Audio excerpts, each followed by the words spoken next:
Hello friends. आज का जो अपना टॉपिक है वो है उगी रिएक्शंस के ऊपर है। उगी रिएक्शन जो होती हैं इनको हम मल्टी कंपोनेंट रिएक्शंस बोलते हैं। ठीक है, क्या बोलते हैं? मल्टी कंपोनेंट रिएक्शन बोलते हैं। अब मतलब ये आता है कि उगी रिएक्शन को मल्टी कंपोनेंट रिएक्शन क्यों बोला गया है। तो सबसे पहले मैं आपको बता दूं कि उगी रिएक्शन के सबसे पहले अगर हम करेक्टरिस्टिक्स के बारे में लिखते हैं तो करेक्टरिस्टिक्स के बारे में लिखा जाता है कि ये तो एक टाइप की एक्सोथर्मिक रिएक्शन होती है। क्या होती है? एक्सोथर्मिक रिएक्शंस होती हैं और इन रिएक्शंस को कंप्लीट करने के लिए किसी कैटलिस्ट की ज़रूरत नहीं होती है। तो सो दैट हम ये कह सकते हैं कि उगी रिएक्शन जो होती हैं वो अनकैटलाइज्ड रिएक्शन होती हैं। ऐसी रिएक्शंस होती हैं, अनकैटलाइज्ड रिएक्शन होती हैं। अभी जिनके अंदर कैटलिस्ट का जरूरत नहीं पड़ता है तो वो रिएक्शन कैसी होती है?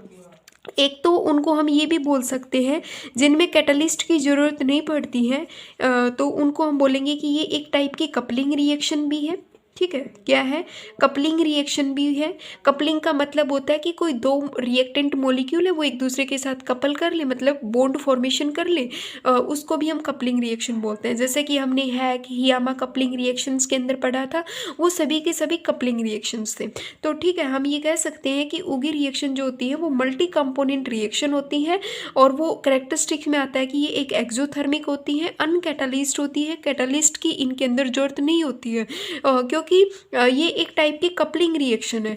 और साथ ही साथ हम इनको कपलिंग रिएक्शंस के साथ साथ हम ये भी कह सकते हैं कि ये एक टाइप की रीअरेंजमेंट रिएक्शंस भी होती है। रीअरेंजमेंट का मतलब होता है कि आपको गिवन कोई भी मॉलिक्यूल्स दे दिए जाएंगे और उनको उनको ही मतलब क्या होता है कि रीअरेंज करना होता है। ठीक है, अभी आगे और करेक्टरिस्टिक्स लिखो। करेक्टरिस्टिक में अनकैटलाइज तो हमने लिख दिया। अब आता है कि ये हाई एटम इकोनॉमी होती है। हाई एटम इकोनॉमी का मतलब होता है कि आप मतलब जब आपको ये रिएक्शन करवाने के लिए कहेगा तो उस रिएक्शंस के अंदर हम देखेंगे कि जो हमने रिएक्टेंट मॉलिक्यूल लिया उसका कंप्लीट यूटिलाइजेशन हो गया, और कंप्लीट यूटिलाइजेशन होगा तो हमें maximum number of product molecule मिलेंगे। एटम इकोनॉमी यही तो कहता है। एटम इकोनॉमी क्या कहता है कि how many reactant molecule are converting into a product. यही तो एटम इकोनॉमी की डेफिनेशन है कि कितने नंबर ऑफ रिएक्टेंट के मॉलिक्यूल आपके वो कन्वर्ट हो गए प्रोडक्ट के अंदर। तो सो दैट हम ये कह सकते हैं कि उगी रिएक्शंस में जो भी हमने रिएक्टेंट के मॉलिक्यूल लिए वो कंप्लीटली कन्वर्ट हो गए प्रोडक्ट में। ठीक है, इसलिए हमने इनको क्या नाम दिया कि हाई एटम इकोनॉमी। इसीलिए तो है जब इनकी रिएक्शंस होती है तो साइड प्रोडक्ट के तौर पे मतलब जो वेस्ट मटेरियल निकलता है ना वो क्या होता है? वाटर मॉलिक्यूल होता है।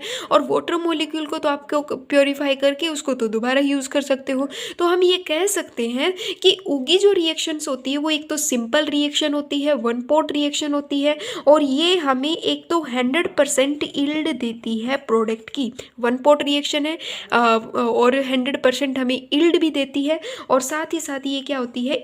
इन्वायरमेंटली फ्रेंडली होती है, क्योंकि देखो रिएक्शन के टाइम कोई और वेस्ट नहीं निकला सिवाय वाटर के, और वाटर तो कोई हार्मफुल नहीं होता है। तो हम ये कह सकते हैं कि ये जो रिएक्शंस होती हैं ये इन्वायरमेंटली फ्रेंडली होती हैं। क्या होती हैं? इन्वायरमेंटली फ्रेंडली रिएक्शंस होती हैं उगी जो रिएक्शन है। ठीक है, तो ये तो थे इसके करेक्टरिस्टिक्स के बारे में बात। अब हम बात करते हैं कि इन रिएक्शंस को इस रिएक्शंस को कैसे कंप्लीट किया जाता है, मतलब इस रिएक्शंस का प्रोडक्ट क्या होता है। तो एक छोटी सी डेफिनेशन उसको आप लिखो। इन रिएक्शंस के टाइम पे मतलब उगी रिएक्शन किन किन के बीच में होती है? एक होता है एसिड, एक होता है एसिड, एक होता है अमाइन, एक होता है एसिड, एक होता है अमाइन, एक होता है कीटोन। इसके जगह आप एल्डिहाइड भी ले सकते हो। ठीक है, कीटोन या एल्डिहाइड कुछ भी ले सकते हो। इसका मतलब दूसरा मतलब जैसे कीटोन भी ले सकते हो और एल्डिहाइड भी ले सकते हो। आइसोसाइनाइड भी ले सकते हो। ठीक है, क्या है? आइसोसाइनाइड है। ठीक है, और इन सभी की आपस में रिएक्शंस होंगी। रिएक्शन होने के बाद वाटर मॉलिक्यूल प्रोडक्ट बाहर निकलेगा, वाटर मॉलिक्यूल बाहर निकलेगा और यहाँ से आपको प्रोडक्ट मिलेगा 20 अमाइड। आपको प्रोडक्ट क्या मिलेगा?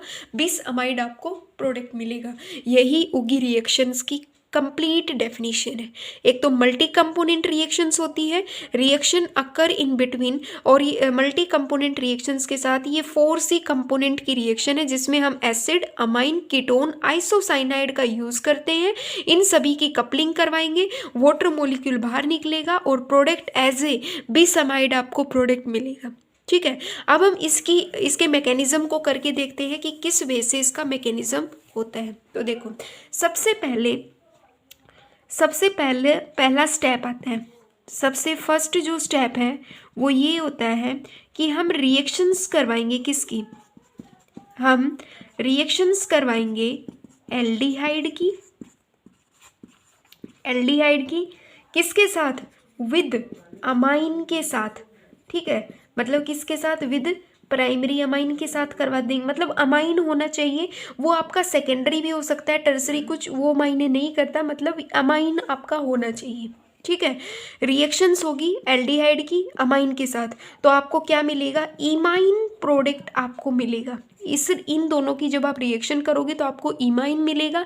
अभी आगे देखो, एल्डिहाइड क्या होता है आपके पास, R C double bond oxygen और यहाँ पे कोई हाइड्रोजन होता है, और आर ग्रुप है नाइट्रोजन, इसके ऊपर हो गए लोन पेयर ऑफ इलेक्ट्रॉन्स और यहाँ पे क्या हो गया, H2 हो गया। अब देखो रिएक्शंस कैसे होगी, ये आपके पास कौन सा अमाइन है, प्राइमरी अमाइन है। मैंने अमाइन का भी वीडियो डाला हुआ है, अगर आपको नहीं पता प्राइमरी अमाइन क्या है तो वो आप वो भी देख सकते हो। ये है आपके पास प्राइमरी अमाइन।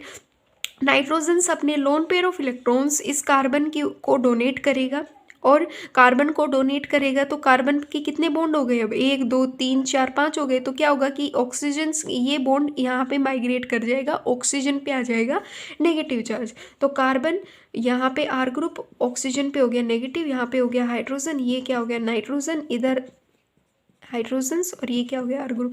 अब देखो नाइट्रोजन्स की वैलेंसी होती है कि वो सिर्फ और सिर्फ 3 बॉन्ड ही फॉर्मेशन करता है। अब नाइट्रोजन पे आ गया पॉजिटिव चार्ज, पॉजिटिव चार्ज को हटाने के लिए क्या होगा कि ये जो प्रोटॉन है अपने बॉन्ड को इसी नाइट्रोजन को डोनेट करेगा, यहाँ पे H पॉजिटिव बाहर जनरेट होगा, तो ये ऑक्सीजन उस H पॉजिटिव को अपना बॉन्ड डोनेट करके उसके साथ बॉन्ड फॉर्मेशन कर लेगा। ठीक है, बॉन्ड फॉर्मेशन कर लेगा, तो RCH नाइट्रोजन और आर ग्रुप हो गया, और इधर क्या हो गया हाइड्रोजन। अभी नाइट्रोजन पे क्या आ गए, लोन पेयर ऑफ इलेक्ट्रॉन्स आ गए। ठीक है, यहाँ पे क्या हो गया, OH हो गया। अब देखो नाइट्रोजन अपने लोन पेयर ऑफ इलेक्ट्रॉन इस कार्बन को डोनेट कर देगा, कार्बन को डोनेट करेगा वापस से, इस पे कितने चार्ज, कितना मतलब डोनेट करेगा, तो यहाँ पे डबल बॉन्ड फॉर्मेशन होगी, वापस से दोबारा से नाइट्रोजन पे क्या हो जाएगा, डबल बॉन्ड कैरी होगा, डबल बॉन्ड कैरी होगा तो ये क्या हो जाएगा, अनस्टेबल फॉर्म में होगा, दोबारा से इस पे क्या हो गया, पॉजिटिव चार्ज आ जाएगा। पॉजिटिव चार्ज को रिमूव करने के लिए हम यहाँ पे क्या करेंगे कि इस ऑक्सीजन के भी लोन पेयर प्रेजेंट है, ये हाइड्रोजन क्या कहेगा कि वापस से इसको अपना बॉन्ड डोनेट कर देगा, और ये H पॉजिटिव की फॉर्म में रिलीज हो जाएगा। ठीक है, और ये H पॉजिटिव ऑक्सीजन अपने लोन पेयर ऑफ इलेक्ट्रॉन इस H पॉजिटिव को क्या करेगा, डोनेट करेगा, और डोनेट करने के बाद आपको प्रोडक्ट, मतलब यहाँ से वाटर मॉलिक्यूल तो क्या हो गया, बाहर निकल गया, और RCH डबल बॉन्ड नाइट्रोजन, और ये क्या हो गया आर ग्रुप, ये आपको क्या मिल गया, एज ए प्रोडक्ट इमाइन मिल गया। ठीक है, क्या मिल गया, इमाइन मिल गया। अगली जो सेकंड स्टेप है अगला, वो कहता है कि अपने को जो इमाइन मिला था, अब वो इमाइन जो मिला था वो रिएक्ट करेगा एसिड और आइसोसाइनाइड के साथ। कैसे, अपना इमाइन क्या था, RCH डबल बॉन्ड, ये क्या हो गया नाइट्रोजन, यहाँ पे क्या हो गया आर ग्रुप, और आइसोसाइनाइड क्या होता है, कार्बन पे नेगेटिव चार्ज, नाइट्रोजन पे पॉजिटिव चार्ज, और यहाँ पे आर ग्रुप होगा। और एसिड क्या होता है, एसिड होता है OH ग्रुप और डबल बॉन्ड ऑक्सीजन, और ये क्या हो गया आर ग्रुप हो गया। देखो अब ध्यान से देखना, एक तो मतलब इसका ट्रिक है कि ये जो होती है ना, मतलब क्लॉकवाइज, इसका मतलब क्लॉकवाइज डायरेक्शन में इसका ये जो एरो होता है ना, मतलब क्लॉकवाइज डायरेक्शन में ऐसे ये मूव करेगा, ऐसे मतलब क्लॉकवाइज डायरेक्शन में बॉन्ड का मूवमेंट होगा। ठीक है, और वो कैसे होगा, देखो ऑक्सीजन का बॉन्ड इसके ऊपर, मतलब कार्बन का और ऑक्सीजन का एक बॉन्ड टूटेगा तो ऑक्सीजन पे कैसा चार्ज आएगा, नेगेटिव चार्ज आएगा। ठीक है, मतलब मान लो इस पे क्या हो गया, नेगेटिव चार्ज आएगा, इसका एक बॉन्ड हट गया ना, मतलब एक बॉन्ड क्या हो गया, रिमूव हो गया। और ऑक्सीजन का ये बॉन्ड, मतलब जो ये नेगेटिव बॉन्ड है, ये किसको डोनेट कर देगा, इस कार्बन को डोनेट कर देगा। कार्बन अपना इस नेगेटिव बॉन्ड को किसके ऊपर डोनेट करेगा, देखो कार्बन जो है ये अपने बॉन्ड को डोनेट कर देगा इस वाले कार्बन के ऊपर, कार्बन का जो नेगेटिव है ये इस कार्बन को डोनेट कर देगा। अब देखो ये जो बॉन्ड है ये यहाँ पे मूव करेगा, नाइट्रोजन पे क्या आ गया, नेगेटिव चार्ज आएगा, और ये नेगेटिव चार्ज इस कार्बन के ऊपर अटैक करेगा। तो कैसा हो गया, क्लॉकवाइज डायरेक्शन में बॉन्ड का मतलब क्लॉकवाइज डायरेक्शन में ये बॉन्ड क्या हो रहा है, मूवमेंट कर रहा है। ठीक है, तो यहाँ पे सो दैट कुछ ऐसा रीअरेंजमेंट नहीं बन जाएगा, कार्बन यहाँ पे हो गया हाइड्रोजन और इसके साथ ये कार्बन जुड़ गया, इस कार्बन के साथ ये ऑक्सीजन जुड़ गया और इसके साथ ये एक नाइट्रोजन और नाइट्रोजन के ऊपर क्या हो गया, ये एक आर ग्रुप हो गया और इस ये जुड़ गया इस वाले कार्बन के साथ, ये कार्बन इस ऑक्सीजन के साथ जुड़ा हुआ है। मतलब मैं इसको रिमूव कर देती हूँ और यहाँ पे क्या हो गया, OH है और ये क्या हो गया, आर ग्रुप हो गया। यहाँ पे कितना है, ट्रिपल बॉन्ड नाइट्रोजन और क्या हो गया, आर ग्रुप। अब इसकी 1 2 3 4 5 हो गए, तो इस पे पॉजिटिव चार्ज आएगा, तो ये बॉन्ड क्या होगा, मतलब यहाँ से ये बॉन्ड ऐसे मूव कर जाएगा, तो इसका पॉजिटिव चार्ज भी रिमूव होगा और नाइट्रोजन के बीच में क्या हो गया, डबल बॉन्ड हो गया और इस पे lone pair of electrons present हो गए। तो मीन्स यहाँ पे क्या हुआ, साइक्लाइजेशन हो गया। क्या हो गया, साइक्लाइजेशन हो गया। अब दूसरा प्रोसेस देखो, नाइट्रोजन्स के लोन पेयर ऑफ इलेक्ट्रॉन है, वो यहाँ से इस वाले ऑक्सीजन से क्या करेगा, इस हाइड्रोजन को एब्स्ट्रैक्ट कर लेगा, तो नाइट्रोजन पे क्या हो जाएगा, 3 बॉन्ड बना रखे, चौथा बॉन्ड बनाएगा, 4th बॉन्ड बनाएगा, तो फिर से पॉजिटिव चार्ज आएगा। उस पॉजिटिव चार्ज को मतलब कुछ ऐसा बनेगा ना, यहाँ पे RCH नाइट्रोजन, ये हो गया R और इसके साथ ये बन गया हाइड्रोजन, ये कार्बन और इस ऑक्सीजन पे हो गया नेगेटिव, यहाँ पे ये आर ग्रुप कार्बन, ये हो गया ऑक्सीजन और यहाँ पे डबल बॉन्ड हो गया नाइट्रोजन, ये हो गया आर ग्रुप और ये lone pair of electrons present है ही इसके पास। अब आगे देखो, आगे क्या होगा कि इस नाइट्रोजन पे हो गया पॉजिटिव चार्ज।